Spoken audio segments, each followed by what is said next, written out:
This is breaking news from the Las Vegas Review-Journal, sponsored by Michael Gaughan's South Point Hotel, Casino, and Spa.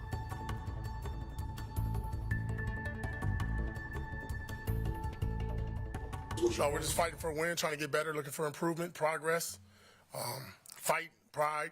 That's kind of been the message. We're really, we're searching for a win.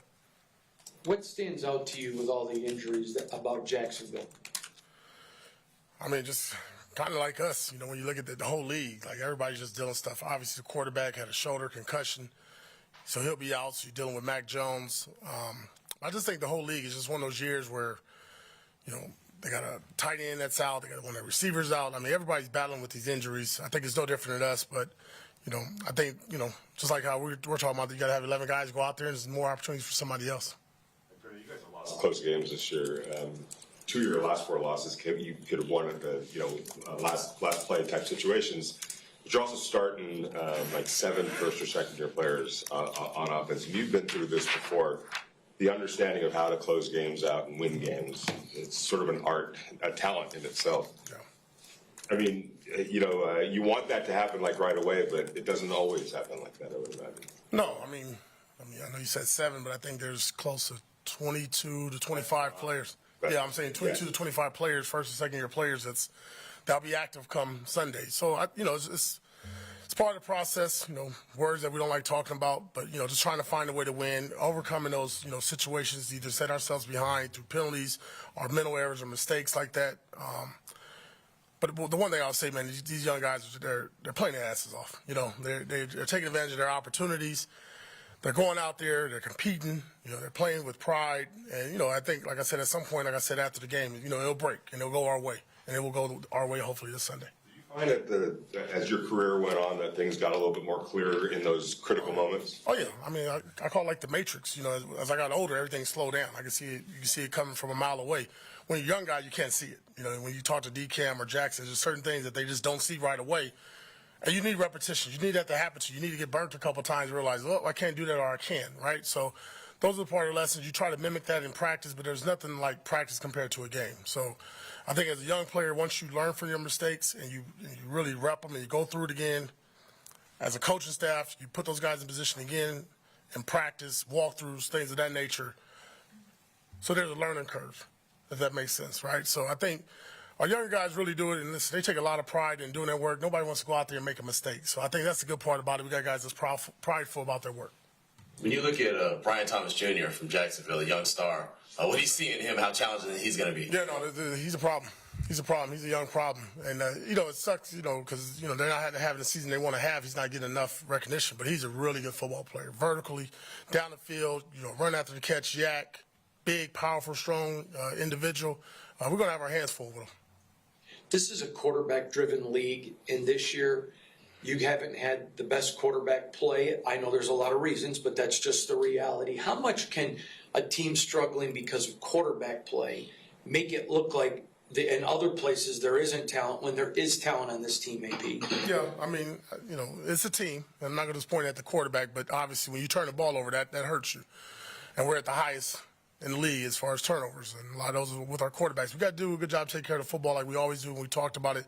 Didn't matter if it was Gardner or Aiden or Desmond. All those guys, all we talk about is protecting the football. That's the lifeline. That's our job security. That's why we're all here. But this is a talented team. It just happens to be young right now. We have a lot of, 12 or 14 players on IR. I look at our D-line group. That's not even the same group that we left Costa Mesa with. That'll be starting. So, but, that's the nature of the beast. But obviously, teams that are winning, the quarterback position is one of the ones that's making that happen. From a defensive lens, when you look at the Jacksonville Jaguars, what's a certain position group or just a place that you noticed them just playing really good football at? Those 2 outside linebackers, 44 and 41. They're really good. Rushing the passer, setting the edge, being disruptive, game changers, forced fumbles. They're really good outside linebackers. Obviously the reason why they went number 1. First-round picks, but when you look at them, just how disruptive they are throughout the entire game. What's the fine line when you're trying to make a play? And what I mean by that is Jack Jones was trying to make a play on Monday, and he said, I was just trying to make a play. Eyes were in the wrong spot. But that he's because of where the record is, he's just trying to make that big splash play. What's kind of the fine line of make that play, try to make it, and also be safe? Yeah, we always talk about making an educated guess, and that wasn't an opportunity there for him to make that guess. That was a poor guess.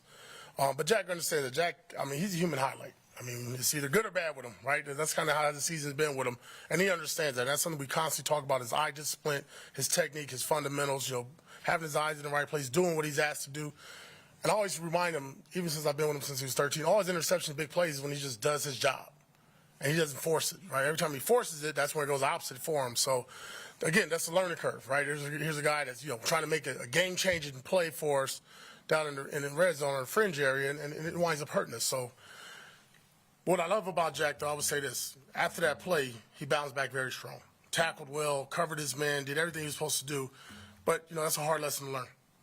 You see a player like Clavon, who's had the opportunity to go as a first-round pick and then being released by that team, Carolina Panthers. Now he gets to face this old team as a Raider. What do you see from him this week and getting hyped up for the game? Well, obviously, it's personal for him. His team that drafted him, let him go. But I'm just talking about, KC, the player for us. I think he's done an outstanding job since he's gotten here, bought into what we want to do. Robbie Leonard and Andre have done a good job of kind of just fitting him in. And I don't know, over the last month, he's been kind of wrecking havoc, either in the passing game, has an interception, obviously getting after the quarterback, but then in the running game. With all the injuries, he's been a bright spot for us. Somebody that, obviously has tier 1 traits as a first-round pick. But I think he's kind of found his home here, and we're happy to have him on our side. Coach, I'm curious, with a player like Sincere McCormick, who was doing so well and everybody was talking, hyping him up and everything, towards the end of the season, getting that, injury, what kind of advice do you give him, and how does that affect him as a player, being that this is a business after all? Well, I think first and foremost, he put himself in a good position for the offseason. Get him healthy, get him back out there. But he's shown enough in those 3 or 4 games where you say, wow, he has something to him, right? And you look at the offseason when we get there with Telesco and just see where he fits in that role. But I think he's done a good job. I think he's done a good job of taking advantage of his opportunities. And again, just like I've been talking about, it's been kind of the nature of the business and the beast for us this year with injuries. We got to just get him back and get him healthy. You mentioned Clavon getting a new look. I asked him yesterday about the fact that it seems like he's back having fun like he did in college. And what is it about sometimes a change of view can change a player, AP? Well, I think that too. And then also, putting your arm around them, loving them. And also the culture and the way our locker room is and the way that D-line group, that's a very tight-knit group. Even with Max and Christian out, those guys are always in here and doing things together constantly. So, like I said, he's kind of just fit in. I think initially he's trying to find his way. And then once he found his way, we're reaping the benefits of his play right now. But he is happy. He's kind of finding himself. He's like, AP, I like it here. I want to be a Raider. And that's kind of good. That's things that you want to have happen when you bring guys in who it didn't work out. Because a lot of first round, when it doesn't work out for them, they kind of just go to the wayside and, feel sorry for themselves. He's taking advantage of every opportunity. You referred to a bad day at the office for special teams last week. What was the process this week for kind of getting it back, and how confident are you the communications? Yeah, a little personnel changes, getting the groove back, building confidence back in them. That's a good group. They've been one of our better units all year, our punt team. And they had a bad day, right? It was some miscommunication there. And obviously, like I said, we made some personnel changes and expect to have a great day on Sunday. You were talking about Chase On. We've talked about Tyree Wilson a lot. What is it about Robbie Leonard? It seems like he just gets the most out of all those guys. Think about it. Jonah, Zach Carter.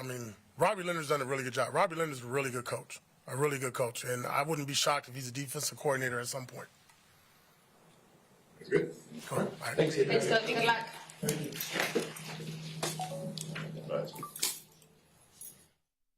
You've been watching Breaking News from the Las Vegas Review-Journal, sponsored by Michael Gaughan's South Point Hotel, Casino, and Spa.